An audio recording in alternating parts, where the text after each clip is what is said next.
नमस्कार, हिमाचल दस्तक में एक बार फिर आपका स्वागत है। मैं हूं आपके साथ मस्त रामलाल। पेश करते हैं हिमाचल प्रदेश की प्रमुख खबरें। हिमाचल प्रदेश सचिवालय के कर्मचारियों ने आज एक बार फिर यहां पर अपनी डिमांड को लेकर डी एरियर को लेकर आज जनरल हाउस बुलाया और इस जनरल हाउस में इन तमाम कर्मचारी नेताओं के निशाने पर हिमाचल प्रदेश के एक सीनियर आईपीएस ऑफिसर तथा सुक्खू सरकार के 2 कैबिनेट मंत्री सीधे सीधे निशाने पर रहे। इस पूरे प्रकरण को लेकर सीधे तौर पर राजेश धर्मानी, जो कि सुक्खू सरकार के युवा मंत्री हैं, उनके खिलाफ प्रत्यक्ष रूप से सीधे मोर्चा खोल दिया। जबकि एक मंत्री का नाम लिए बिना यह कहा गया कि मंत्री साहब को 2 सरकारी कोठियां सरकार ने दी हैं, बावजूद इसके इन कोठियों में नहीं रहते, लेकिन इन कोठियों पर करोड़ों रुपए का खर्च किया गया है। एक वरिष्ठ आईपीएस अधिकारी को लेकर भी मोर्चा खोलते हुए यह कहा गया कि दिल्ली में साहब की बीवी के लिए जिस प्रकार से लाभ लश्कर समेत गाड़ियां घूमती हैं, वह सरकारी खजाने को चपत लगा रहे हैं। लेकिन आज जिस प्रकार से सचिवालय सेवाएं कर्मचारी संघ के अध्यक्ष संजीव शर्मा ने अपने संबोधन में कहा कि मंत्री राजेश धर्मानी यहां पर मिनिस्टर बनने के लायक नहीं थे। उन्होंने कहा, संजीव शर्मा ने यह भी कहा कि मुख्यमंत्री सुखविंदर सिंह सुक्खू पर तरस आ रहा है, पता नहीं सीएम ने किसके दबाव में आकर धर्मानी साहब को मंत्री बनाया होगा। उन्होंने कहा कि राजेश धर्मानी को माफी मांगनी चाहिए या फिर परिणाम भुगतने के लिए तैयार रहना चाहिए, इसकी भी चेतावनी दी। दरअसल राजेश धर्मानी ने पिछले कल कहा था कि कर्मचारी इस तरह की बयानबाजी ना करें, प्रदेश पर आर्थिक संकट है और किसी भी राज्य सरकार को नोट छापने की मशीन नहीं दी होती, ना हक दिया होता है। उन्होंने ये कहा था अपने संबोधन में, अपने बयान में, जिस प्रकार से मीडिया ने उनसे पूछा था कि आपका इस पर क्या रिएक्शन है।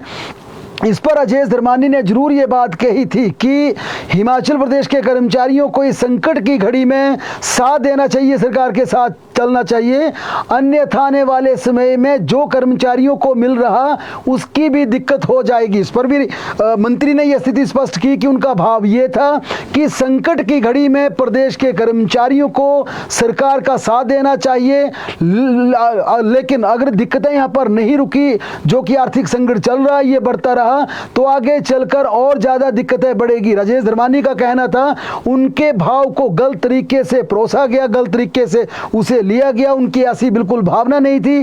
राजेश धर्मानी ने यह भी कहा कि वे कर्मचारियों का सम्मान करते हैं, उनके लिए कभी ऐसे शब्द नहीं बोलते, लेकिन उन्होंने इतना जरूर कहा कि मीडिया ने जब मेरे को पूछा तो मेरा रिएक्शन देना बनता था और मैंने वही बयान दिया जो एक मिनिस्टर को देना चाहिए था। उन्होंने कहा मैंने गलत कुछ नहीं कहा, मैंने सिर्फ इतना कहा था कि किसी भी स्टेट को, किसी भी राज्य को ऐसी कोई मशीन नहीं दे रखी है कि वो अपने स्तर पर नोट छापें, जो हमारे संसाधन हैं उससे पैसा आएगा। और उन्होंने कहा कि मेरा सिर्फ इतना भाव था कि आप कम से कम इस संकट में कर्मचारी प्रदेश सरकार का साथ दें, उनके ड्यू जरूर मिलेंगे, लेकिन अगर इस तरह के माहौल पैदा बन गए, परिस्थितियां विपरीत हो गई, तो फिर जो मिल रहा उसके भी आने वाले समय में दिक्कत आ सकती है। यानी कि अगर ये आर्थिक संकट बढ़ता रहा तो आगे चलकर और फाइनेंशियल इंप्लीकेशंस पैदा हो जाएंगी। बहरहाल कर्मचारी राजेश धर्मानी के इस बयान से नाराज हो गए थे।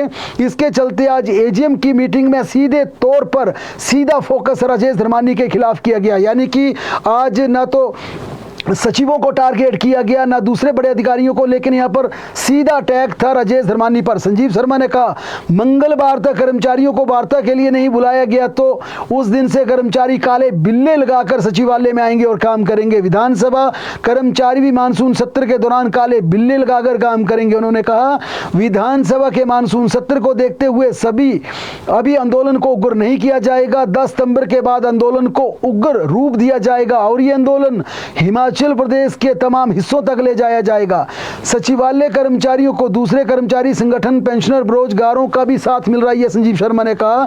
उनका कहना था कि कर्मचारी महंगाई भत्ता और नए वेतनमान के एरियर न मिलने से नाराज है। उन्होंने कहा कि आने वाले दिनों में सरकार के एक एक मंत्री की पोल खोली जाएगी, हर मंत्री को टारगेट किया जाएगा। इसलिए यह जरूरी है क्योंकि सरकार बात बात पर पैसों की कमी का रोना रो रही है और मंत्रियों की खुद मौज लगी हुई है। उन्होंने ये भी कहा कि सरकार के खजाने को दोनों हाथ से लूट रहे हैं। शिमला, दिल्ली, धर्मशाला, चंडीगढ़, जगह जगह ओएसडी तथा दूसरी नियुक्तियां करके सरकारी खजाने को लूटा जा रहा है। संजीव शर्मा ने कहा कि आज 500 रुपये में अनलिमिटेड कॉल की सुविधा दी गई है, मगर यहाँ पर विधायकों को 20,000 रुपये मोबाइल भत्ता मिलता है, हज़ारों रुपये का सत्कार भत्ता दिया जाता, लेकिन दफ्तरों में जाएं तो चाय तक नहीं पिलाई जाती। उन्होंने कहा कि दफ्तरों में रेनोवेशन और फर्नीचर पर करोड़ों फूंक दिए गए हैं, जबकि कर्मचारी अपना अधिकार मांगते हैं तो बजट की कमी का बहाना बनाया जाता। संजीव शर्मा ने कहा कि दिल्ली में एक एस्कॉर्ट गाड़ी है जो कि मुख्यमंत्री और राज्यपाल के दिल्ली जाने पर इस्तेमाल की जाती है, मगर आजकल इन दिनों एक आला आईपीएस अधिकारी जो कि एक बड़े पद पर हिमाचल प्रदेश पुलिस विभाग में बैठे हैं, उस आईपीएस अधिकारी की पत्नी को इस गाड़ी के इस्तेमाल कर हजारों रुपए तेल पर फूंके जा रहे हैं, लाखों का नुकसान सरकार को हो रहा है। उन्होंने ये भी कहा कि इस अधिकारी का मामला सरकार के ध्यान में है, बावजूद इसके आईपीएस अधिकारी पर कार्रवाई नहीं की जा रही है। उन्होंने कहा शिमला में मंत्रियों के कई सरकारी कोठियों पर कब्जा कर रखा है। उन्होंने नाम लिए बगैर एक मंत्री की तरफ इशारा करते हुए कहा कि एक मंत्री साहब का खुद भराड़ी में अपना घर है, वहां पर रहते हैं, लेकिन मंत्री ने मेट्रोपोल में भी सरकारी मकान पर कब्जा किया है। विधानसभा अध्यक्ष ने उन्हें नोटिस दिया है, बावजूद इसके वे उस घर को खाली नहीं कर रहे हैं। उन्होंने ये भी कहा कि इनको जीएडी से एक आलीशान कोठी मिली है, इस कोठी के रेनोवेशन पर भी करोड़ों रुपया खर्च कर दिया गया है। संजीव शर्मा ने कहा कि सरकार बजट की कमी का रोना रो रही है और ब्यूरोक्रेट आपसी लड़ाई से 114 करोड़ रुपए का बजट लैप्स कर गए हैं। बहरहाल कल मुख्यमंत्री सुखविंदर सिंह सुक्खू से प्रदीप गुटवाला राजपत्रित कर्मचारी महासंघ मुलाकात करेगा। सीएम ने मुलाकात के लिए शनिवार सुबह 10:30 बजे इनको मिलने के लिए बुलाया है। यानी आप इसके मायने समझ सकते हैं कि उधर हिमाचल प्रदेश सचिवालय के कर्मचारी विरोध प्रदर्शन कर रहे हैं, वार्ता की डिमांड कर रहे हैं कि वार्ता के लिए सरकार बुलाएं, लेकिन इस पूरे मामले पर अब सरकार ने भी सदी चाल चलने शुरू कर दी है। इसी के तहत बाकायदा जो कि प्रदीप गुट है, जिन्होंने ओपीएस की लड़ाई लड़ी और ओपीएस के समर्थन में उन्होंने मुख्यमंत्री तमाम मंत्रियों के लिए धर्मशाला में एक बड़ा कार्यक्रम किया था, अब इन कर्मचारी नेताओं को मुख्यमंत्री ने कल 10:30 बजे सचिवालय में बुलाया। यानी कि इस वार्ता के मायने साफ समझे जा सकते हैं, यानी अब सरकार की तरफ से प्रदीप गुट को तवज्जो दी जा रही है। अब कहीं ना कहीं ये प्रयास किया जा रहा है कि इस गुट को तवज्जो दी जाए ताकि कम से कम जितनी डिमांड्स मानी है इनके माध्यम से मानी जाए। यानी सियासत, शतरंज और सहमात का खेल यहां पर पूरी तरह से शुरू हो गया है। सीएम ऑफिस से मिले बुलावे के बाद प्रदीप ठाकुर ने कहा कि कर्मचारियों के डीए एरियर को लेकर व अन्य मुद्दों को लेकर मुख्यमंत्री से वार्ता करेंगे। उन्होंने ये भी कहा कि जेसीसी बैठक की डिमांड हमारी प्रमुख मांग होगी। हालांकि बड़ी डिमांड इनकी है, जरूर इन्होंने कहा नहीं है प्रेस नोट में, लेकिन बड़ी डिमांड इनकी मान्यता की होगी, क्योंकि किसी भी अराजपत्रित कर्मचारी को राज्य सरकार ने अभी तक मान्यता प्रदान नहीं की है। कल 8 से 10 इनके प्रमुख पदाधिकारियों को वार्ता का न्योता जरूर दिया गया, देखना उसमें क्या बड़ी बात होती है। लेकिन जो इनके माध्यम से कहा गया, प्रदीप गुट की तरफ से मीडिया को बाकायदा प्रेस रिलीज जारी किया गया, उसके अनुसार 12% डीए जो कि पेंडिंग है उसकी बात होगी। उन्होंने ये भी कहा कि कर्मचारियों के तमाम मुद्दों को मुख्यमंत्री के समक्ष इस वार्ता में रखेंगे, जिसमें पूर्व की भांति साल में 2 बार कॉन्ट्रेक्चुअल कर्मचारियों के नियमितीकरण का एजेंडा होगा, 12% महंगाई भत्ते की अदायगी का एजेंडा होगा, वर्ष 2016 के वेतन आयोग के अनुसार बकाया राशि के तुरंत भुगतान की मांग होगी। पुलिस विभाग के कर्मचारियों को यात्रा सुविधा का प्रावधान पहले की तरह रखे जाने की डिमांड होगी। इसके अलावा कई अन्य मुद्दों को भी उठाया जाएगा, जितने भी कर्मचारियों के मुद्दे हैं। इसी बीच डीए एरियर से जुड़ी एक और बड़ी खबर है। मुख्यमंत्री सुखविंदर सिंह सुक्खू ने हिमाचल प्रदेश के तमाम बोर्ड कॉर्पोरेशंस को शर्तों के आधार पर डीए एरियर जारी करने की हरी झंडी दे दी है। मुख्यमंत्री ने कहा है जो बोर्ड कॉर्पोरेशन प्रॉफिट में है, जिनके पास फंड्स हैं, जिनके पास पैसों की कोई कमी नहीं है, वह राज्य सरकार से अनुमति ले लें, वित्त विभाग से परमिशन ले लें और सरकार उन्हें डीए एरियर जारी करने की परमिशन दे देंगी। लेकिन इस वित्तीय संकट में बोर्ड कॉर्पोरेशन कॉरपोरेशन को सरकार पैसा नहीं देगी, क्योंकि हिमाचल प्रदेश में कुछ बोर्ड कॉरपोरेशन ऐसे ज़रूर हैं जिनकी फाइनेंशियल स्थिति ठीक है, जिसमें पोल्यूशन कंट्रोल बोर्ड है, एजुकेशन बोर्ड है, या कई बोर्ड ऐसे हैं। उनके लिए ये अच्छी खबर है कि मुख्यमंत्री की तरफ से हरी झंडी दे दी है कि आप सरकार से परमिशन के बाद, और आपको अपना प्रॉफिट दिखाना होगा कि कर्मचारियों को डी एरियर देने के लिए पैसे हैं, फिर बोर्ड कॉरपोरेशन को हम अप्रूवल दे देंगे।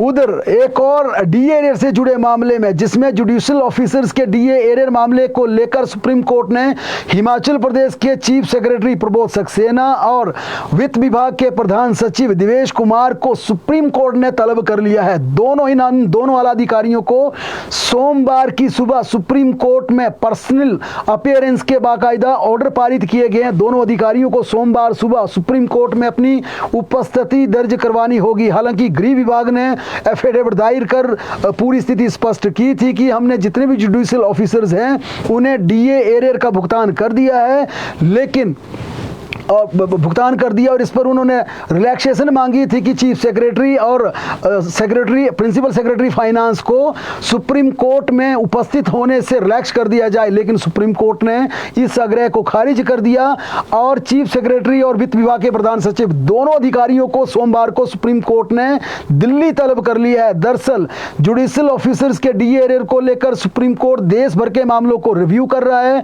इसके तहत सभी राज्यों को कंप्लायंस देने के आदेश पारित किए गए थे। इसी कड़ी में हिमाचल प्रदेश की तरफ से भी कंप्लायंस रिपोर्ट देनी थी, लेकिन जिस दिन कंप्लायंस रिपोर्ट देनी थी उस दिन हिमाचल सरकार की तरफ से ना कोई अधिकारी उपस्थित हुआ, ना कोई एडवोकेट उपस्थित हुआ। इस उपस्थिति से ना होने के चलते सुप्रीम कोर्ट ने हिमाचल प्रदेश सरकार के खिलाफ कड़ा संज्ञान लिया और कोर्ट ने तल्ख लिहाजे में कहा कि हिमाचल प्रदेश के चीफ सेक्रेटरी और फाइनेंस डिपार्टमेंट के प्रिंसिपल सेक्रेटरी दोनों अधिकारी सुप्रीम कोर्ट में उपस्थित होकर बताएं कि हिमाचल प्रदेश में जो जुडिशियल ऑफिसर्स के जो डीए और एरियर की अदायगी करनी थी उसकी कंप्लायंस रिपोर्ट क्यों नहीं दी गई। अब दोनों अधिकारी कंप्लायंस रिपोर्ट को लेकर सुप्रीम कोर्ट जाएंगे। हालांकि बड़ी अड़चन ये है कि रविवार के दिन हिमाचल प्रदेश मंत्रिमंडल की बैठक होगी और चीफ सेक्रेटरी एक अन्य मामले में पहले दिल्ली में हैं। अब उन्हें आज ही देर शाम तक या कल सुबह तक हिमाचल प्रदेश शिमला वापस लौटना पड़ेगा। रविवार को कैबिनेट की मीटिंग 3 बजे रखी गई है। कैबिनेट मीटिंग शाम को जितने बजे तक भी चले उसके तुरंत बाद, कैबिनेट के निपटारे के तुरंत बाद चीफ सेक्रेटरी और वित्त विभाग के प्रधान सचिव देवेश कुमार दोनों को सुप्रीम कोर्ट निकलना होगा, क्योंकि सोमवार सुबह 10 बजे दोनों अधिकारियों को डी एरियर मामले में कंप्लायंस रिपोर्ट देने के लिए सुप्रीम कोर्ट में उन्हें दोनों को अपनी उपस्थिति दर्ज करवानी होगी। हिमाचल प्रदेश स्कूल शिक्षा बोर्ड ने 25% से कम रिजल्ट देने वाले टीजीटी पर बड़ी कार्रवाई कर दी है। 17 स्कूलों के इन टीजीटी के खिलाफ इंक्रीमेंट रोकने की बाकायदा नोटिफिकेशन जारी कर दी है, डायरेक्शन जारी कर दी है। प्रारंभिक शिक्षा विभाग ने इसके ऑर्डर जारी कर दिए। इसमें 12 non medical, 3 arts, 2 medical TGT शिक्षकों पर यह कार्रवाई की गई है। इन शिक्षकों में Sanjeev Kumar TGT non medical school Jadera जिला चंबा है, Sanjay Dhiman non medical senior secondary school Jadera जिला चंबा है, Sundarlal TGT non medical Jadera school जिला चंबा है, Anil Kumar non medical senior secondary school Mangalore जिला कुल्लू है, Suresh Kumar non medical Khinni school जिला मंडी है, Hansraj non medical school Ghenidhar जिला मंडी है, गगनेश कुमारी नॉन मेडिकल बहबा जिला मंडी है, Sanjeev non medical high school Kacheri जिला शिमला है, Jeetram TGT arts Mashno school जिला शिमला है, Mohinder Kumar non medical Chhira school जिला शिमला है, Daldeep Malviya TGT arts Loja school जिला सिरमौर है, Ajay Kumar TGT non medical Darabil school जिला सिरमौर है, Rishi Ram TGT medical school Bharebala जिला सिरमौर है, Prakash TGT non medical Nihalgarh school जिला सिरमौर है, Heena Kamar TGT medical Daad school जिला सिरमौर है, बीना Khurana TGT medical Ajoli school जिला सिरमौर है, बीना कुमारी टीजीटी आर्ट्स पंजवार स्कूल जिला ऊना है। इन सभी 17 स्कूलों के अध्यापकों की अब इंक्रीमेंट रोक दी गई है, यानी कि इनके बड़े वित्तीय लाभ को रोक दिया है। हिमाचल प्रदेश सरकार का बड़ा फैसला है। जिन स्कूलों ने स्कूल शिक्षा बोर्ड 10वीं के एग्जाम में 25% से कम जिनका रिजल्ट रहा है, उन सब्जेक्ट के इन 17 स्कूलों के तमाम टीजीटी की इंक्रीमेंट रोक दी गई है। और यहाँ भी अगर विश्लेषण किया जाए, चंबा और सिरमौर, दोनों सिरमौर है, यानी कि दोनों जिलों में शिक्षा का किस प्रकार से शिक्षा के क्या परिणाम आ रहे हैं, या आप इस कार्रवाई से आप अंदाजा लगा सकते हैं। इसमें हमीरपुर का कोई नाम नहीं है, कांगड़ा का कोई नाम नहीं है, या जिन जिलों में जिन आमतौर पर देखा जाता है जहां पर पोस्टिंग के लिए मारामारी होती है, वहां का कोई भी एक टीचर उनके खिलाफ कार्रवाई नहीं हुआ है।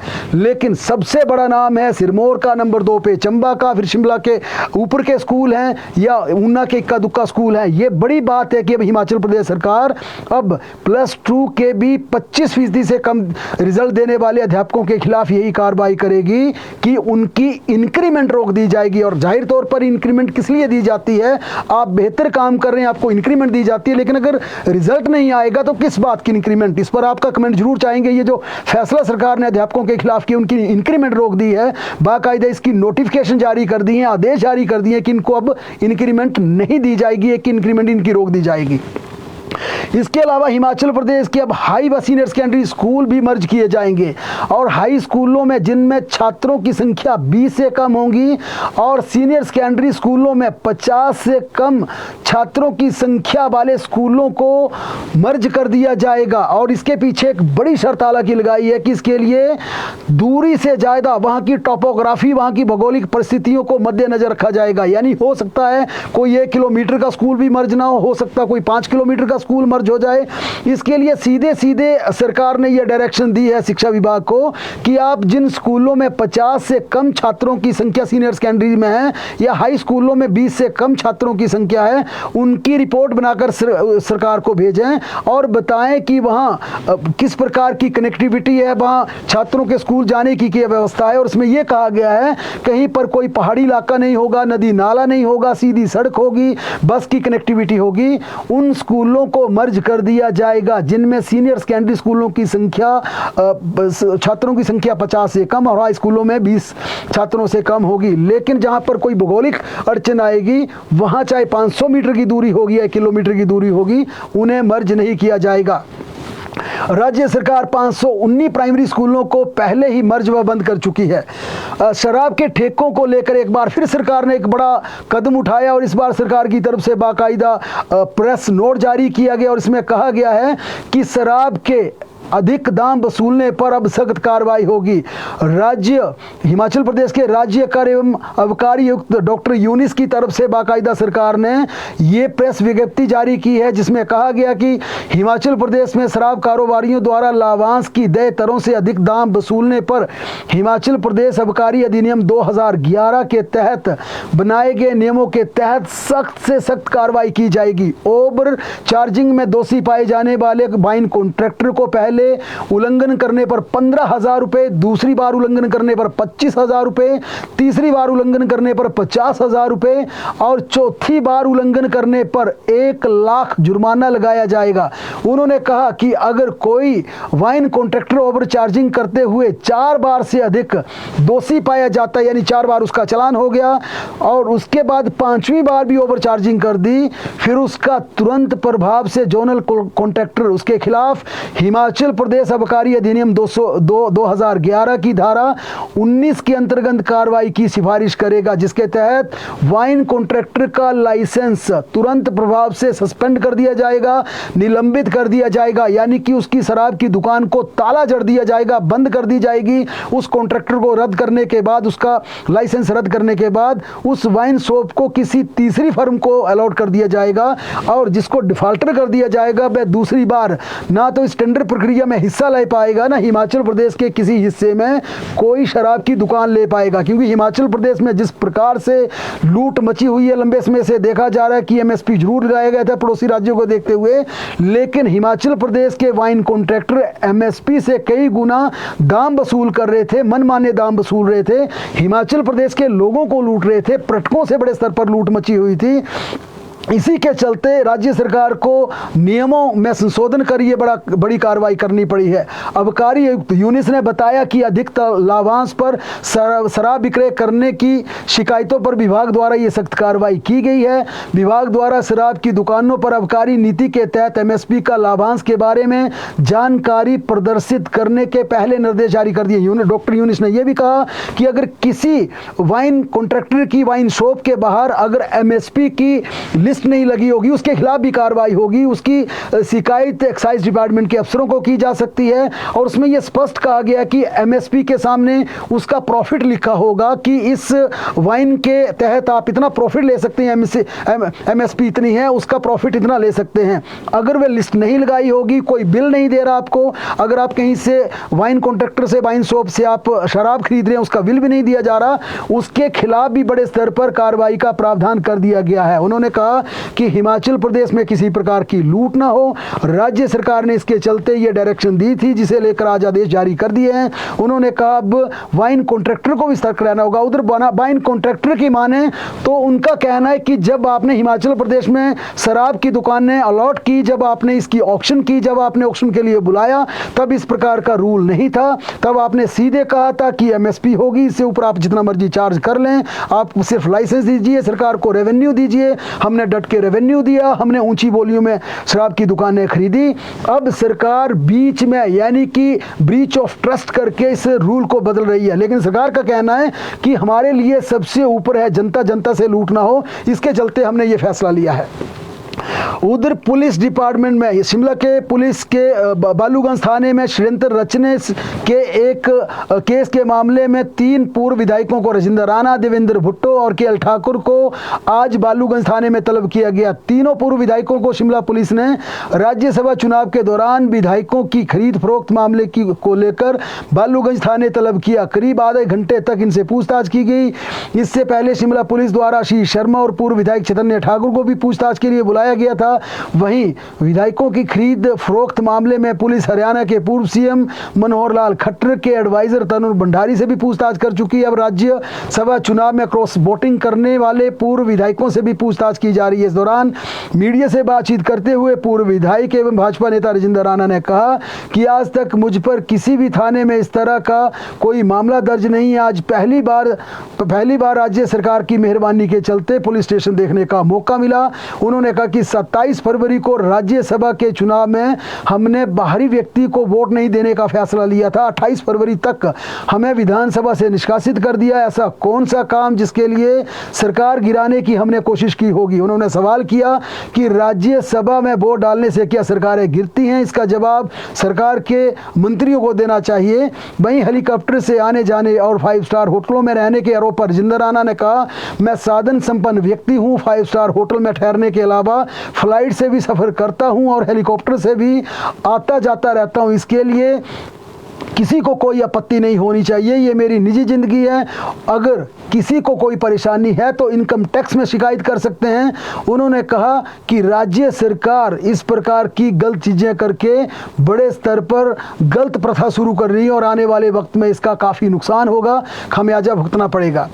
उधर हिमाचल प्रदेश हाई कोर्ट ने सिरमौर जिला में एक बहुचर्चित केदार सिंह जैदान हत्याकांड के जुर्म में उम्र कैद की सजा भुगत रहे 2 दोषियों को बरी कर दिया। इस मामले में संलिप्त तीसरे आरोपी को भी हाई कोर्ट ने बरी कर दिया। हाई कोर्ट ने अपीलकर्ताओं को तुरंत रिहा करने के आदेश जारी किए हैं।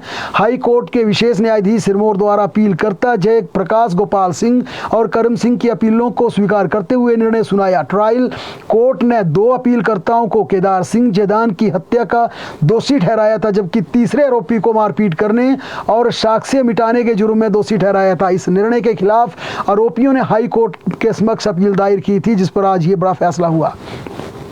हिमाचल प्रदेश में सीमेंट 10 रुपये प्रति बैग महंगा हो गया है। सीमेंट कंपनियों ने बीती रात सीमेंट की दरों में बढ़ोतरी का ऐलान कर दिया। यही नहीं, आने वाले दिनों में सीमेंट और महंगा हो सकता है। सीमेंट कंपनियों की 15 रुपये रेट बढ़ाने की योजना है। सीमेंट कंपनियों ने प्रदेश के लोगों को महंगाई का जोर का ये झटका दिया। हालांकि अप्रैल में कंपनियों ने सोलन सहित बॉर्डर एरिया में सीमेंट के रेट को कम कर दिया था, लेकिन इस बार बढ़ाए गए दामों से उसी राहत को छीन लिया गया है। सीमेंट के रेट बढ़ने की पिछले कई दिनों से संभावना जताई जा रही थी, जिसे अब मनमाने ढंग से एक बार हिमाचल प्रदेश की सीमेंट कंपनियों ने, यानी कि हिमाचल प्रदेश के पत्थर से, हिमाचल प्रदेश की धरती से, हिमाचल प्रदेश के पर्यावरण को दूषित करके सीमेंट यहाँ बनेगा, लेकिन यहाँ पर सीमेंट पंजाब से महंगा मिलेगा। और अब तो 10 रुपये की कीमत बढ़ोतरी के बाद हिमाचल प्रदेश में सीमेंट का बैग काफ़ी महंगा हो गया है।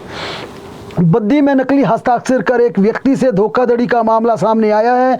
व्यक्ति के दस्तावेज का प्रयोग कर वह नकली हस्ताक्षर करने वाले व्यक्ति को वाहन के 24 लाख रुपए के लोन में गारंटर बना दिया है। पुलिस थाना बद्दी में शिकायतकर्ता सुरेंद्र कुमार शिकायत दर्ज करवाई है कि उसकी अनुमति के बिना बद्दी के सुनील कुमार ने उसके दस्तावेज, आधार कार्ड, पैन कार्ड, फोटोग्राफ का उपयोग करके नकली हस्ताक्षर करके बैंक खाता बद्दी से नवंबर 2023 में 24 लाख के वाहन लोन के लिए गारंटर बना दिया।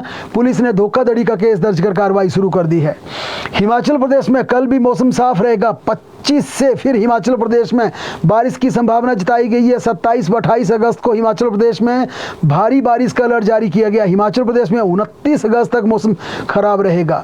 हिमाचल प्रदेश के 2 जिलों में फ्लैश फ्लड का भी अलर्ट जारी किया गया। शिमला व सिरमौर के लिए ये अलर्ट जारी किया गया। शनिवार को 11:30 बजे तक की अलर्ट की चेतावनी दी गई और इस दौरान कहा गया कि बाढ़ आ सकती है, नुकसान भी हो सकता है।